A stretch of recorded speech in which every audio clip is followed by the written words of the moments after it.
जय श्री राधे। कि एक दुर्गम नाम का दैत्य था जो बड़ा आतताई। उसको पता था कि देवताओं का बल वेद है, ब्राह्मणों का बल वेद है। ब्राह्मण जब देवताओं के नाम की आहुतियां देते हैं, हवन करते हैं, यज्ञ करते हैं, तो सभी देवताओं को शक्ति प्राप्त होती है और उसी शक्ति के कारण वह इंद्रदेव जल वृष्टि करते हैं, उनके नाम की आहुति लगाई जाती है। तो सूर्य देव अपना काम कार्य करते हैं, चंद्रदेव अपना कार्य करते हैं। जिन देवताओं के नाम से आहुति दी जाती है ब्राह्मणों के द्वारा, तो देवता अपना कार्य करने लग जाते हैं, उनको शक्ति प्राप्त होती है जब ब्राह्मण यज्ञ करते हैं। परंतु दुर्गम चाहता था कि देवता बलहीन हो जाएं, क्योंकि उसको पता था, उसको मालूम था कि देवताओं का और ब्राह्मणों का बल वेद है। बड़ा श्लोक सुंदर लिखा है, देवानाम तु बलम वेदो नासे तस्य सुरापि, यानी कि देवताओं का बल वेद है। तो उस दैत्य ने 1000 वर्ष तक केवल वायु पी करके ब्रह्मा जी की तपस्या की।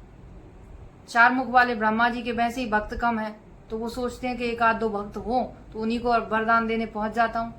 तो ब्रह्मा जी पहुंच गए वरदान देने के लिए। बोला कि मांगो, क्या मांगना चाहते हो। तो वह ब्रह्मा जी से वर मांगता है। ब्रह्मा जी से कहता है कि मुझे समस्त वेदों को मुझे आप सौंप दीजिए, ब्राह्मणों के पास जितनी मंत्र शक्ति है वह भी आप मुझे सौंप दीजिए, वह बल दे दीजिए जिससे देवताओं की पराजय हो जाए मेरे द्वारा।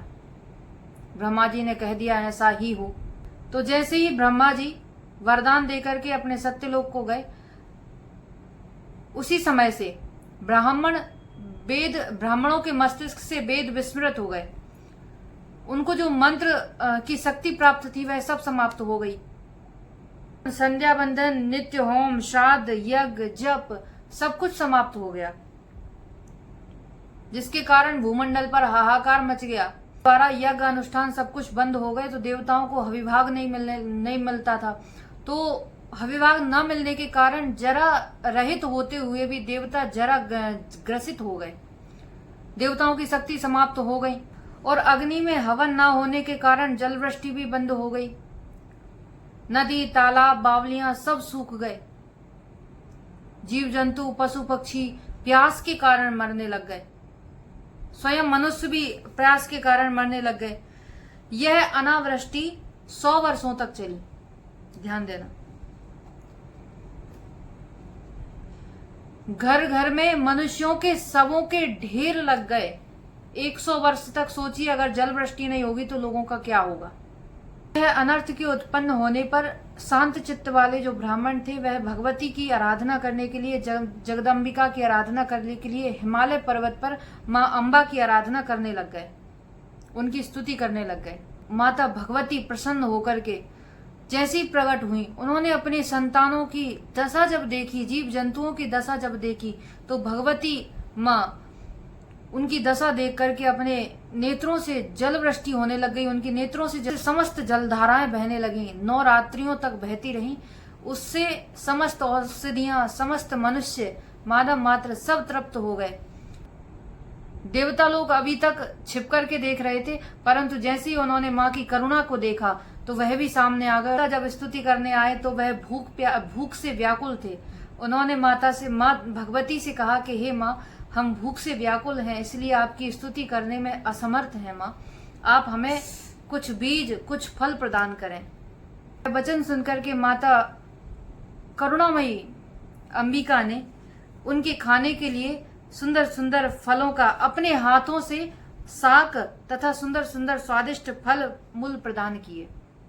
साथ ही साथ नाना विध अन्न तथा पशुओं के खाने योग्य पदार्थ भी माँ भगवती ने अपने हाथ से प्रदान किए, अथवा उनको कई सारे बीज दिए पुनः रोपण करने के लिए। नाम पड़ गया शाकंभरी।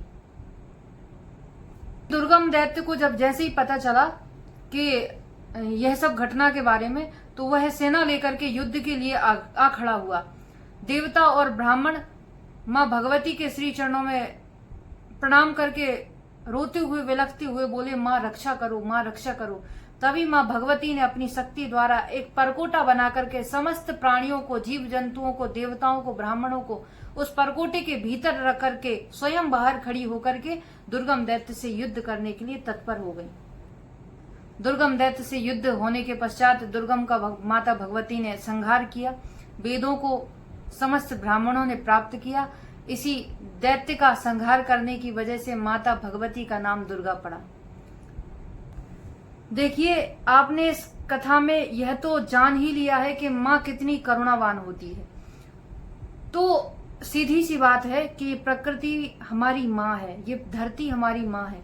तो हम एक बार अपनी गलतियों की क्षमा मांग करके और इस प्रकृति को पुनः बढ़ाने, हरा भरा बनाने में हम योगदान दें तो निश्चित रूप प्रकृति भी हमें अपनी शीतल छांव की गोद में ले लेगी। इन कथाओं का विस्तार तो बहुत है, परंतु समय इतना नहीं हो पाता है कि हम इतना लंबा वीडियो बना सकें।